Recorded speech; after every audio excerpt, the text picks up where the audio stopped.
dua orang yang dicintai oleh Rasulullah, yaitu pamannya Abu Talib dan istrinya Khadijah radhiyallahu anha, meninggal dunia. Oleh sejarawan, tahun itu disebut dengan Amul Huzn, tahun duka, tahun di mana baginda Rasul SAW sangat berduka kehilangan dua orang yang sangat beliau cintai, pamannya Abu Talib yang membackup beliau, mulai dari sebelum kenabian sampai kemudian menjadi nabi. Nabi sangat bersedih, lantaran bukan hanya kehilangan pamannya, tapi pamannya ini jamaah meninggal dalam keadaan musyrik, wafat dalam keadaan musyrik. Kebayang oleh kita, naudzubillah, orang yang sangat kita sayangi tapi kemudian wafat dalam keadaan tidak Islam. Dan Nabi sempat memintakan ampun untuk pamannya ini, tapi kemudian itu dilarang oleh Allah Subhanahu wa taala. Dan demikianlah rumusnya, Jadi kalau dia belum meninggal dunia, maka dianjurkan mendoakan dan kemudian berharap dia mendapatkan hidayah. Tapi kalau sudah meninggal dunia, selesai. Tidak ada lagi doa untuk mereka, tidak ada lagi minta ampun untuk mereka. Walau kanu uli purba, walaupun mereka itu kerabat. Ini peristiwa pertama. Peristiwa yang kedua, jamaah, wafatnya istri beliau, Khadijah. Seorang istri yang bukan hanya mendampingi Rasulullah SAW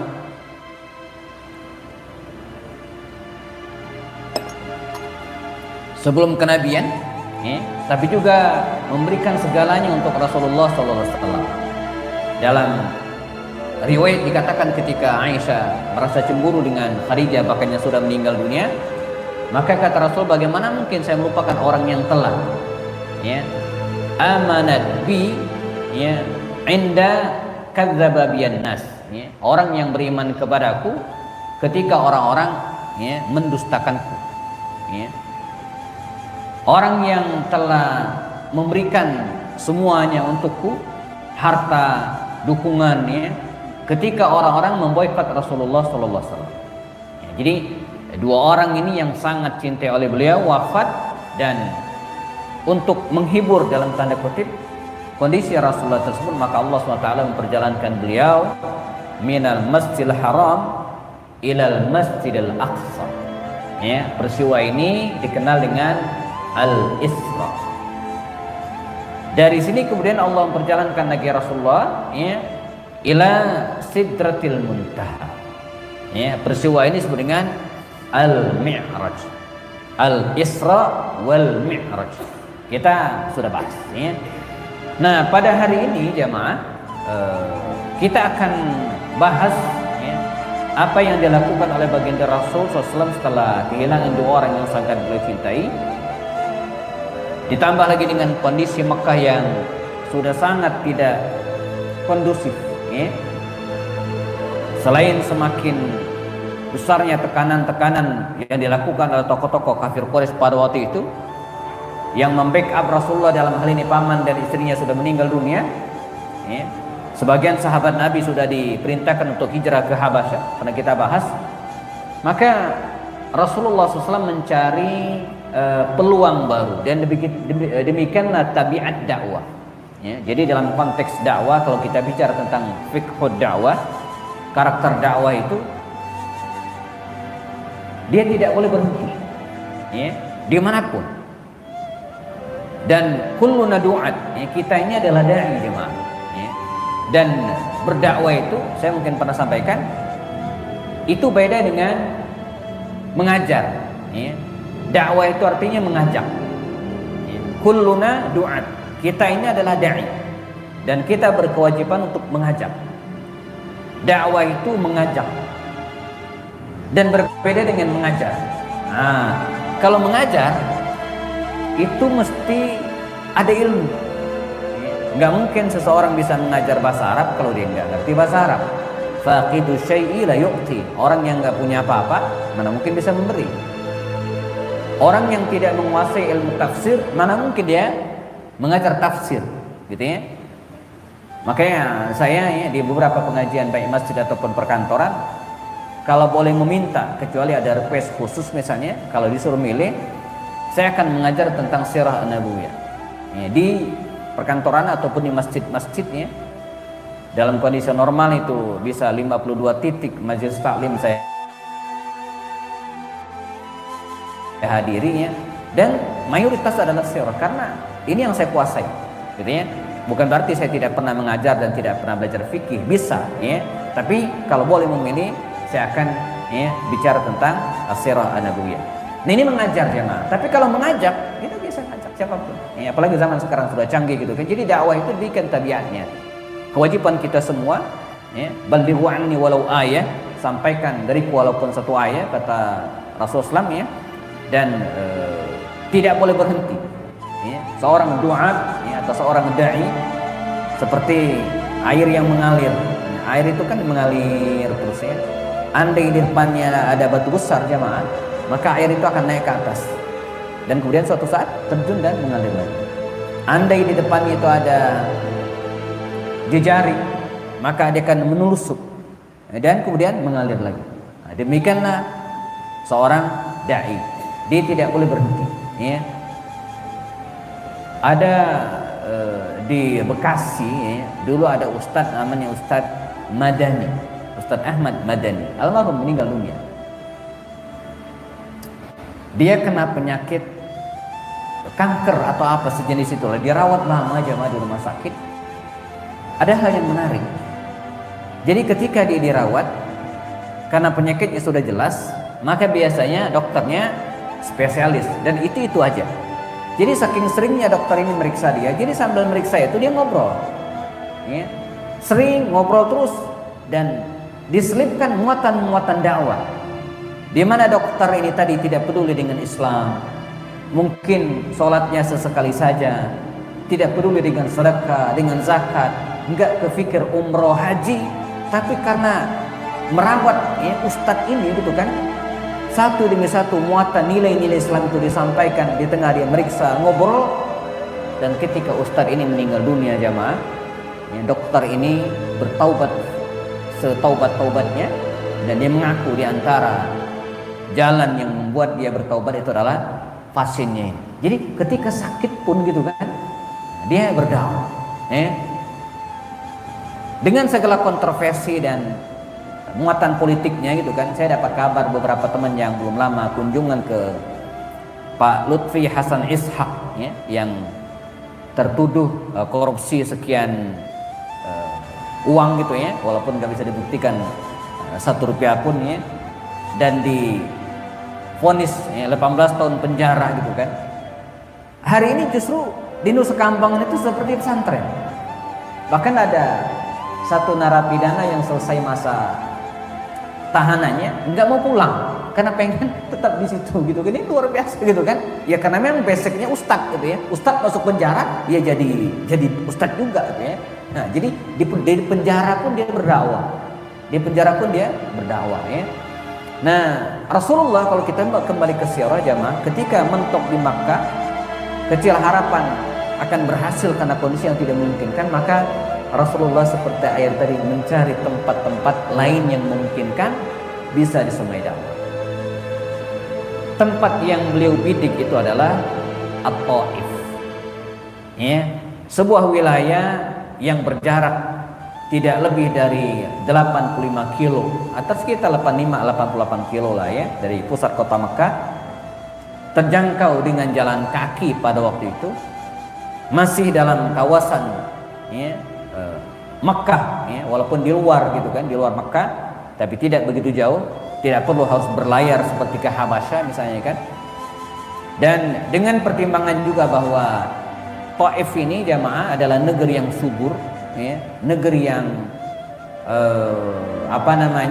kaya ya, negeri yang kaya, bahkan sampai hari ini ya, saya dari sekian kali berangkat umroh mungkin ada 5 atau 7 kali ke Taif ini ya, lupa saya ya, tapi relatif sering ya, apalagi setelah 2015 ke atas, di mana pemerintahan Arab Saudi membolehkan ya. Kalau sebelumnya kan paspor kita sama visa kita itu hanya berlaku untuk tiga tempat, Jeddah, Madinah, Makkah begitu ke Taif dulu sempat dilarang, ya, karena bahkan ngumpet-ngumpet lah gitu kan, pakai orang dalam kalau kita ke Taif. Tapi kalau sekarang enggak, ini full dibuka dan jadikan sebagai salah satu destinasi wisata religi ke Taif. Ya, ada beberapa tempat yang bisa kita kunjungi. Ya. Nah, negeri ini negeri yang subur. Ya. Jadi kalau kita ke Mekah jamaah di pinggir-pinggir hotel dulu, nggak tahu kalau sekarang di masa pandemi, ada yang jualan buah-buahan, ya, semisal anggur, lalu kemudian delima, ya, buah delima, ya, kemudian sebagian jeruk gitu kan, itu mayoritas sebagian itu diambil dari Taif, apalagi wangian, jadi minyak wangi, ya. Konon Ka'bah, ya, kalau kita pegang Ka'bah itu kemudian kita cium, itu aromanya luar biasa wangi. Nah, minyak wanginya itu diproduksi dan bahan-bahannya itu diambil dari Taif. Ada bunga-bunga wardah di situ, ya, mawar dan seterusnya diproduksi. Makanya kalau kita ke sana, salah satu tempat tujuan kita adalah pabrik minyak wangi. Ya, datang ke situ, saya setiap kali umrah kalau ke situ selalu bawa oleh-oleh minyak wangi. Ya, maka agak banyak tuh stok minyak wangi saya dulu. Kalau sekarang udah mulai habis, ya, karena udah lama nggak berangkat. Jadi minyak wangi, ya. Jadi saya bawa jamaah ke situ, jamaah lihat produksinya, dijelaskan, ya. Kemudian mereka sekaligus tokonya, jamaah banyak yang beli, ya. Nah, saya sebagai ustadz pembimbingnya biasanya dikasih hadiah, jatah ustadz, ya. Kalau nggak dikasih hadiah saya minta, ya. Dan biasanya dikasih pasti dikasih, ya. Jarang tidak, ya. Kalau enggak berarti dia lupa, ya. Biasa dikasih. Ustadz, wah dikasih mungkin, ya. Jadi minyak wangi dari dulu itu jamaah, ya. Dulu, ya, ada Utbah bin Rabi'ah, Umayyah bin Khalaf, Syaibah itu punya kebun, ya, kebun anggur di sana banyak sekali. Dan kalau kita lagi-lagi ke Taif hari ini, salah satu tujuan kita selain ke makamnya Abdullah bin Abbas, ya, sahabat Rasulullah yang sekaligus sepupu beliau, anak dari paman beliau, lalu kemudian ke tempat pabrik minyak wangi tadi, ya. Salah satu di antara juga kita akan diajak ke pasar buah, ya, pasar buah. Jadi subur luar biasa. Nah, kota inilah yang dituju oleh Rasulullah, Taif, ya, kota Taif. Pegunungan, lebih dingin, ya, lebih dingin dari kota Mekah. Jadi kalau dan bisa bedanya itu bisa 10 derajat Celcius. Ya. Jadi kalau di Mekah 26, di sana bisa 16, bisa 15 derajat Celcius. Jadi relatif dingin, ya. Nah, kesinilah baginda Rasul, ya, mengarahkan dakwanya, apalagi beliau ketahui bahwa di Taif ini bukanlah hal baru bagi Rasulullah, karena masa kecilnya bersama dengan Halimah Sa'diyah pun dihabiskan di lereng Bukit Taif. Ya, jadi Nabi itu masa kecilnya, balitanya, berada di lereng Bukit Taif ini, di perkampungan Halimah Sa'diyah. Pernah kita jelaskan. Dan Nabi juga tahu bahwa Taif ini dihuni oleh 3 kabilah besar, ya, dan karakter mereka itu kalau 3 kabilah ini masuk Islam jamaah, anak-anak sekalian, ya, maka pasti atau dipastikan seluruh penduduknya masuk Islam semua. Maka dengan melihat karakter Taif seperti ini, baginda Rasul segera berangkat ke Taif bersama dengan anak angkatnya Zaid bin Harithah. Berdua dia berangkat ke Taif bersama dengan putra angkat beliau, ya, Zaid bin Harithah, sempat dipanggil dengan Zaid bin Muhammad, Habibu Rasulillah, orang terkasih Rasulullah SAW. Dari Makkah mereka masuk ke Taif. 3 hari pertama jemaah kehadiran baginda Rasul dan Zaid bin Harithah ke Taif ini mendapatkan sambutan yang hangat dari warga Taif. Dan ini kebiasaan bangsa Arab secara umum. Jadi di antara karakter bangsa Arab dari dulu bahkan konon sampai sekarang, mereka punya karakter yang disebut dengan ikramu ad-duyuf, sangat menghormati tamu. Itu dari dulu, ya. Sangat menghormati tamu, menghormati tetangga, ya. Jadi royal kalau bahasa kita hari ini, ya.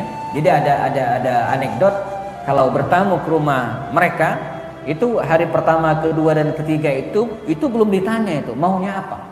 Ya. Jadi hari keempat baru ditanya tuh, ya, maunya apa. Hari ketiga 1, 2, 3 dijamu aja, dikasih makan, minum, tempat istirahat.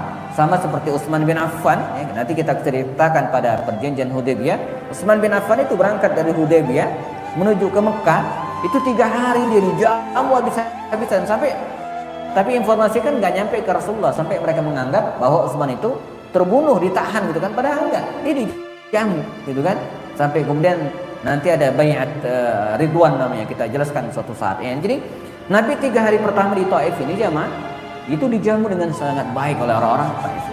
Nah, masuk hari keempat ya, ketika Nabi menyampaikan Islam ya, dan mengajak mereka masuk Islam, nah disinilah kemudian mulai mendapatkan penolakan ya. Apalagi ketika mereka melihat kondisi Mekah pada waktu itu yang masih dikuasai oleh orang-orang kafir Quraisy, tokoh-tokoh Quraisy ya, dan tokoh-tokoh Quraisy itu banyak yang berinvestasi dan menguasai sebagian lahan di Taif, seperti Utbah bin Rabi'ah, Syaibah bin Rabi'ah, lalu kemudian Umayyah bin Khalaf, ini orang-orang kaya, Al-Walid bin Mughirah, ini tokoh-tokoh Quraisy Mekah yang menguasai sebagian lahan di kota Taif pada waktu itu ya. Jadi mereka menolak, akhirnya dakwah Rasulullah SAW, dan sampai pada klimaksnya Rasulullah jamaah diusir ya, diusir dari kota Taif. Anak-anak kecil usia 8-9 tahun ya, diperintahkan untuk mengusir Rasulullah, melempari Nabi dengan batu. Nabi lari bersama dengan Zaid bin Haritha sampai kaki beliau berdarah-darah gitu kan, dan terpaksalah baginda Rasul meninggalkan kota Taif ya. Keluar dari kota Taif, Nabi istirahat sejenak di suatu tempat di lereng bebukitan Taif, di sebuah kebun anggur gitu kan, kebun anggur milik tokoh-tokoh Quraisy ya, Utbah bin Rabi'ah dan kawan-kawan. Dia Nabi selonjoran istirahat ya, sudah sangat letih dikejar oleh anak-anak Taif, pemuda-pemuda Taif ini ya. Dan dikisahkan datanglah seorang pemuda yang belakangan namanya adalah Addas ya. Addas melihat Rasulullah kepayahan, letih, dan kaki beliau berdarah ya. Anak muda ini ternyata dia adalah penjaga kebun anggur ini ya. Dia memetikkan beberapa bulir tangkai anggur dan berikan kepada Rasulullah dan Zaid bin Harithah. Maka Rasulullah mengambil buah anggur ini, dan ketika akan memakannya, baginda Rasul mengucapkan basmalah, Bismillahirrahmanirrahim. Addas, pemuda ya, penjaga kebun ini tadi kaget. Dia seperti akrab dengan kalimat Bismillahirrahmanirrahim ini, seperti sering dibaca oleh entah siapa. Kata dia, siapakah anda sebenarnya? Saya seperti akrab, pernah dengar, enggak asing dengan kalimat Bismillahirrahmanirrahim ini, tapi entah di mana. Begitu kira-kira kata Addas. Maka kata Rasulullah SAW, engkau siapa? Nabi balik bertanya. Kata dia, ana Addas, asli dari Ninawa. Addas min Ninawa. Ninawa itu jamaah sebuah tempat di Yordania bagian selatan, ini itu di kampung Ninawa namanya. Kata Rasulullah, saya punya saudara Nabi, maksudnya Nabi menguasai cerita para nabi ya, Rasulullah menguasai cerita para nabi, utusan Allah yang juga pernah tinggal di Ninawa. Yunus bin Matta, kata Rasul. Yunus bin Matta, kata Addas, itu leluhur kami. Itu leluhur kami. Maka nyambunglah pemuda yang mengaku awalnya beragama Nasrani ini, Addas ini jamaah, akhirnya memegang tangan Rasulullah, memegang kaki Rasulullah, dan bersyahadat mengaku Islam sebagai agama. Nah, kisah tentang Addas ini terputus ya, tidak ada. Saya sudah telusuri beberapa referensi, tidak ada lanjutannya. Entah bagaimana nasibnya setelah itu. Ketika suatu saat di tahun ke-8 Hijriah, baginda Rasul menaklukkan kota Taif ini, itu nggak ada cerita tentang Addas. Pun ketika Nabi kembali ke Mekah, hijrah ke Madinah, nggak ada, gelap ceritanya.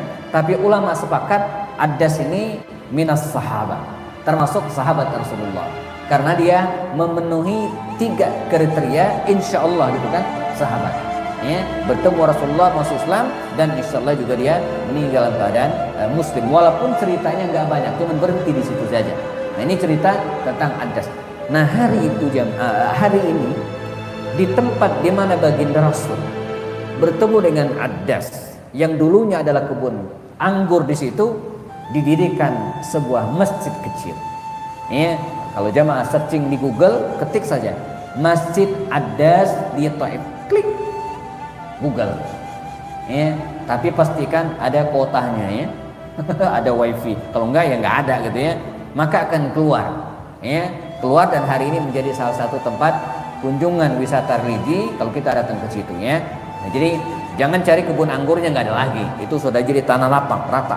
Tapi kira-kira di situ dulu Rasul bertemu dengan Adas, dibuatkan masjid mungil, ya bukan sebagai tempat sholat sesungguhnya, tapi sebagai semacam monumen, ya, tempat di mana baginda Rasul pernah bertemu dengan Adas di tempat tersebut, ya. Disebut dengan Masjid Adas di pinggir jalan persis gitu kan, bus bisa lewat situ. Hanya saja kalau dulu ya mobil atau bus tidak boleh berhenti lama-lama di situ, ya, karena mungkin ganggu orang lewat kali gitu. Itu kan jalan utama gitu kan, bukan masuk sini, jalan pinggiran, jalan utama. Jadi biasanya kalau ketahuan polisi diusir, ya. Nah, kami biasanya jamaah kalau ke sana kami siasati, saya siasati. Saya bilang jamaah turun semua, yang bagi yang pengen turun ya. Nah, kita bercerita di situ tentang Adas. Sementara bus suruh pergi, Pak. Jangan ngetem di situ ya. Muter-muter gimana kayak gitu ya. Nah, kira-kira setengah jam lagi balik lagi jemput kami di sini ya, supaya tidak diusir oleh polisi biasanya gitu kan. Nah, baik. Setelah itu kemudian Nabi melanjutkan perjalanan lagi kembali ke arah Mekah. Di suatu tempat Nabi kembali istirahat. Ya, bertelekkan di sebuah batu dan qadar Allah, dengan izin Allah, batu tempat baginda Rasul bertelekan tangan itu ya membekaskan siku Rasulullah, membentuk siku Rasulullah. Luar biasa ya. Dan diriwayatkan oleh banyak para ulama hadis turun temurun sampai kemudian hari ini fix bahwa Nabi pernah berada di situ dan ada buktinya batu di mana Rasulullah tempat meletakkan sikunya ya. Dalam bahasa Arab siku itu adalah ku'un atau al-ku'. Maka hari ini ya, di tempat itu didirikan sebuah masjid kecil namanya Masjid Al-Qu' atau Masjid Siku. Silakan googling, ketik Masjid Siku atau Masjid Al-Qu' di Taif, insya Allah akan keluar gambarnya atau video di YouTube-nya gitu kan. Nah, jadi saya pernah penasaran ya, datang ke masjid itu dan bertanya kepada guide kami, orang Arab. Saya bilang, mana batu yang tempat Rasulullah bertelekan itu ya, tempat sikunya. Kata yang orang Arab ini, mana di atas kata gitu kan. Nggak mungkin dijangkau, mungkin di situ, pokoknya nggak jelas gitu kan. Kata teman ya, orang Indonesia yang sudah lama di situ, katanya nggak akan dikasih tahu. Kenapa saya bilang nggak akan dikasih tahu? Sebab apa? Sebab pernah disalahgunakan. Jadi ada orang-orang Pakistan ya, entah bagaimana caranya ketemu tuh batu batu gede, di situ ada bekas siku Rasulullah, membentuk siku Rasulullah. Apa yang dilakukan oleh jamaah Pakistan ini ya? Diusap-usap itu batu, jamaah debunya tuh dimandiin, rebutan. Nah, jadi pemerintahan Arab Saudi nggak pengen yang beginian gitu kan? Kita tahu bahwa pemerintahan Arab Saudi itu agak ketat yang beginian gitu kan? Jangan sampai disalahgunakan. Saya nggak kebayang jamaah itu kalau ada di Indonesia, gitu kan? Nggak mungkin diumpetin, bila perlu dikandangin, dikacain gitu kan, semua orang bisa lihat dan jadi proyek tersendiri gitu kan. Kan lumayan parkir motor, parkir mobil gitu ya. Seperti makamnya Gus Dur hari ini kabarnya masih terus berkurang tuh tanahnya, karena setiap jamaah yang datang ngumpul dengan kemudian bawa pulang gitu ya. Nah, jadi Arab Saudi agak ketat yang begini ya. Nah, tempat itu dikenal dengan Masjid Al-Qu'. Sampai sekarang masih ada masjidnya di pinggir jalan juga ya. Nabi terus berjalan jamaah dan tibalah di pertengahan antara Taif dan Mekah ya, di sebuah tempat namanya Qarnul Manazil ya, Qarnu al-Manazil. Nabi duduk istirahat dan seketika datanglah malaikat ya, menawarkan kepada baginda Rasulullah, ya Muhammad, wahai Muhammad, kalau engkau mau ya, kami bisa mengangkat al-akhsyabatain, dua gunung gede di Mekah ini ya, dan kami timpakan ke penduduk Taif yang mengusir. Kalau mau, Nabi tinggal bilang yes, Nabi tinggal bilang na'am, urusan beres. Penduduk Taif akan dihancurkan. Tapi Nabi tidak. Kata Rasulullah, la, jangan.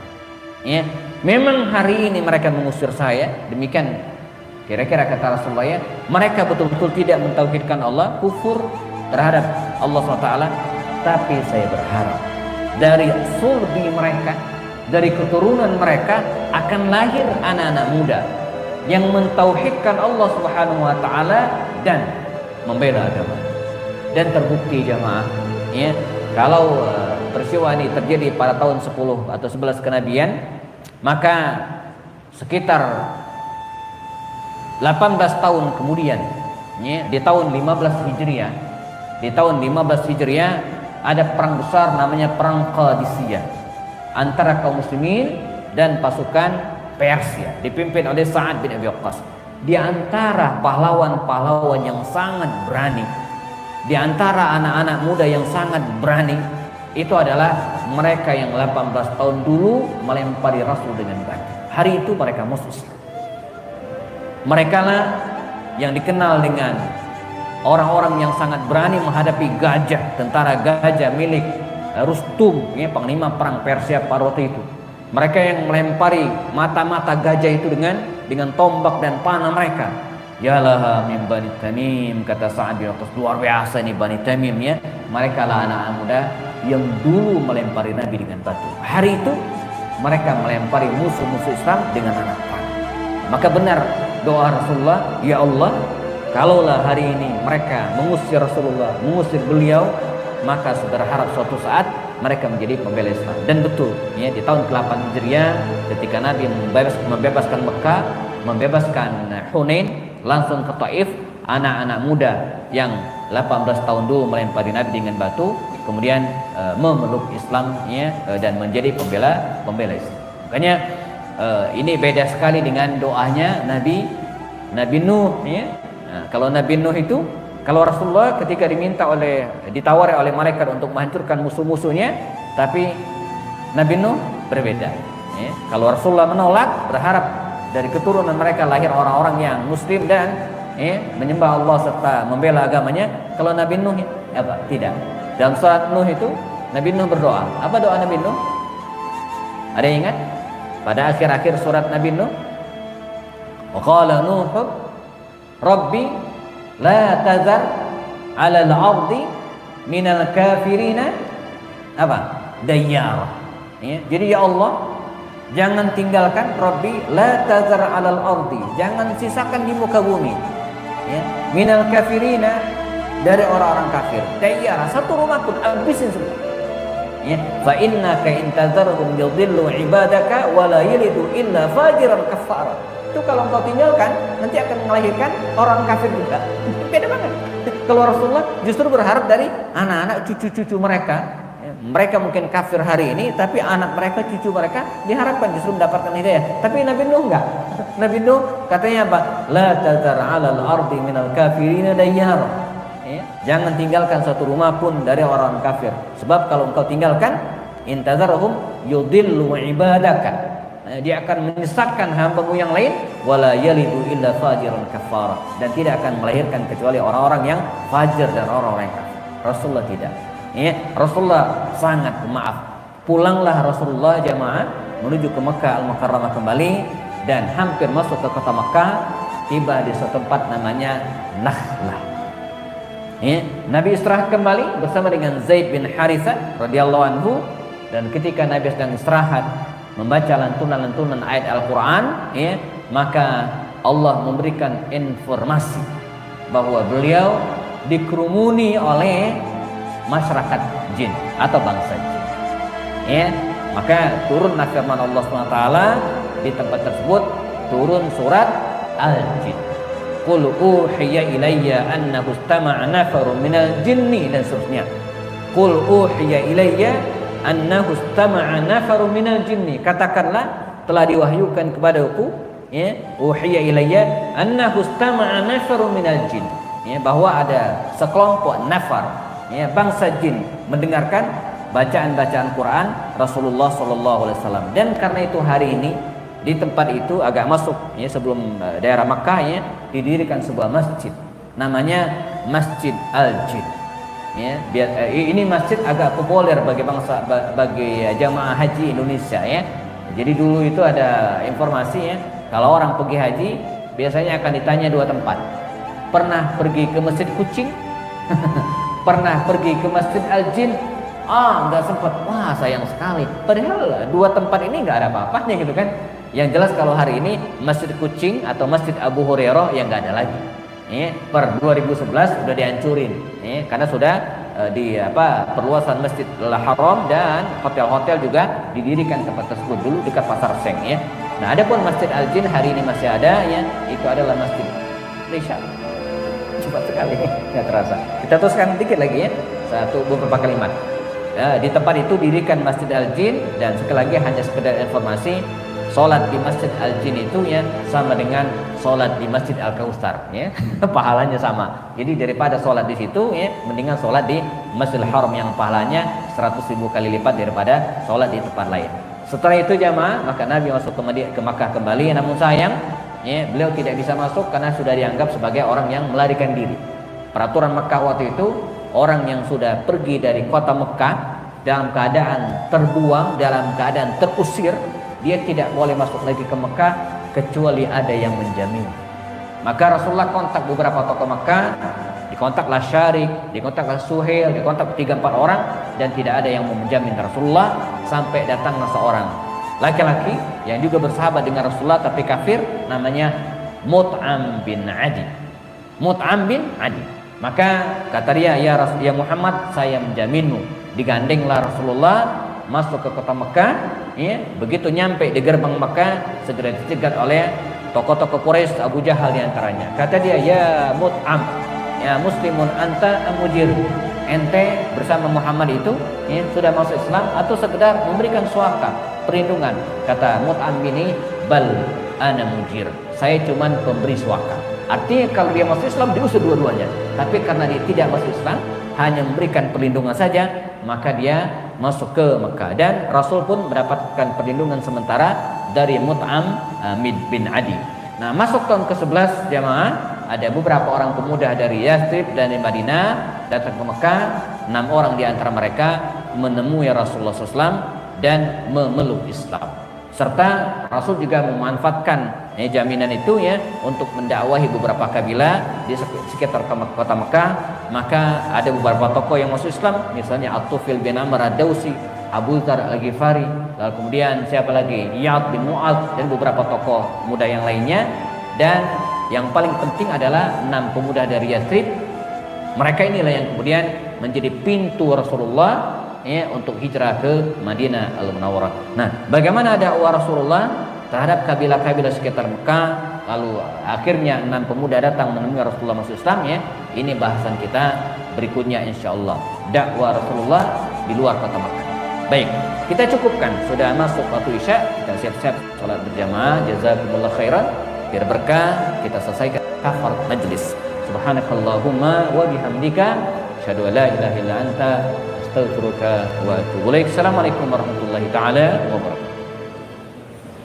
Silakan muadzin.